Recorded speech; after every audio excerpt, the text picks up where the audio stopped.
En 2018, cuando en Argentina se debatía la legalización del aborto, el tema estaba en todos lados, en las calles, en las escuelas, en las redes y obviamente en los medios.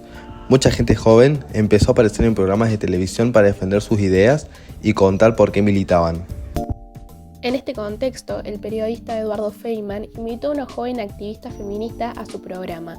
La entrevista, en principio, iba a ser sobre el aborto, pero todo cambió cuando la chica empezó a hacer uso del lenguaje inclusivo de manera natural. Ahí se vio enseguida que algo le molestó a Feynman. Se incomodó, le hizo comentarios y la conversación empezó a desviarse hacia el tema del lenguaje. Ese momento se volvió viral, porque mostró un choque clarísimo entre dos maneras de hablar y de ver el mundo. Por un lado, la joven usando lo inclusivo como parte de su militancia, y por otro, Feynman tratando de sostener una idea más tradicional y fija de la lengua. Esa fricción dejó en evidencia que el lenguaje no es algo inocente, o solo palabras, sino algo que puede generar tensiones fuertes, igual que cualquier tema político. Nosotros somos Pilar Mendoza Y Sebastián Verón. Y en este podcast vamos a retomar ese episodio para analizarlo desde otra perspectiva, la que propone Juan Eduardo Bonini, en su libro Somos lo que decimos.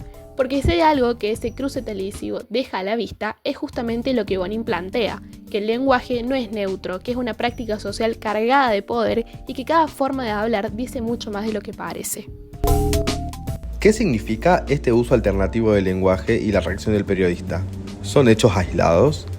En primer lugar, es necesario entender que el lenguaje no es un hecho aislado o simple acto vacío, sino que se trata de una práctica social que refleja a su vez conceptos como la ideología, el discurso y la identidad.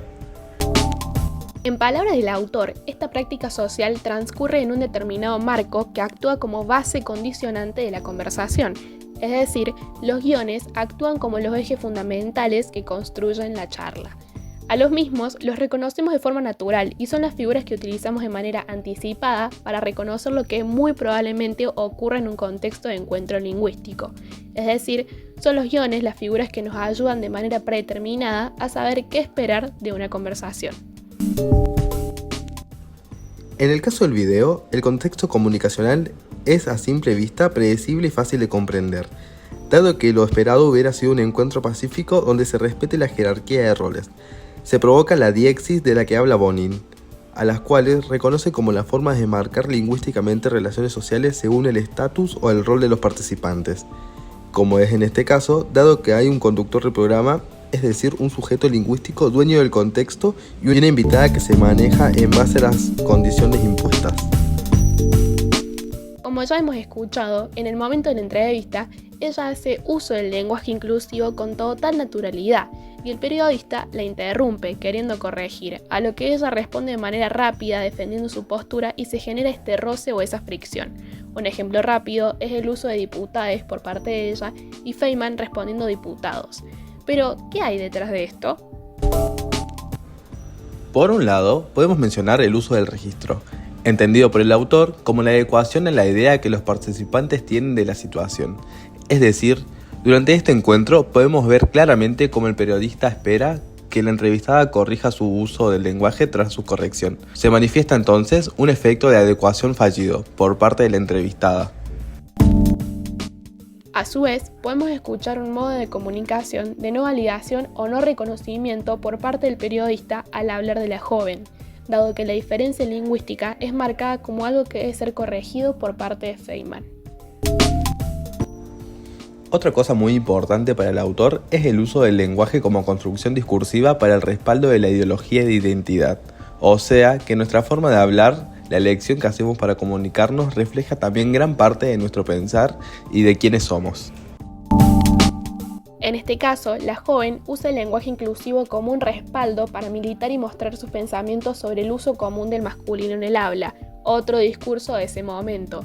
Pero lo importante acá es resaltar que su habla no es un hecho aislado, sino que según Bonin es un medio de construcción y transporte para sus convicciones.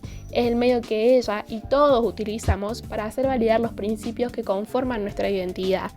Su habla refleja lo que ella desea compartir y con lo cual se siente identificada. La fricción que ocurre con Feynman es también un reflejo de dos identidades opuestas. Por un lado, una joven militante comprometida con causas sociales identificadas como el feminismo y las luchas sociales. Y por el otro, un hombre adulto profesional que no se relaciona directamente con lo mencionado y pretende respetar el eje de lo impuesto socialmente. Defiende el habla popular y rechaza el cambio que la joven hace, dado que entiende el significado social que tienen las palabras de ellas. Ninguna postura está bien o está mal, pero sí resulta interesante observar cómo todos los elementos del autor son puestos en juego en este video y cómo el lenguaje es un medio constructor, no solo para nuestra identidad, sino para la sociedad. Queremos dejar en claro que el lenguaje es y debe seguir siendo siempre el canal de transporte para nuestros pensamientos, para nuestras convicciones. Que la comunicación, como dice el autor, debe y seguirá siendo siempre la forma en la que nosotros construimos nuestra identidad. En este caso, el video transcurre en la lucha por el aborto legal, pero el lenguaje está presente en todas las discusiones sociales que acontecieron y las que seguirán sucediendo a lo largo del tiempo, por lo cual nosotros como comunicadores apostaremos siempre a seguir usando el lenguaje como el medio que nos construye a nosotros y a nuestra identidad. Y para finalizar, y a raíz del contexto en el que nos encontramos, me gustaría citar la frase utilizada durante el encuentro Redcom de este año: que la comunicación siga siendo una herramienta para el fortalecimiento de la democracia. Esto fue Entre Alas y Cuernos. Nosotros somos Sebastián Verón y Pilar Mendoza y esperamos que este breve análisis lingüístico te haya gustado. Hasta la próxima.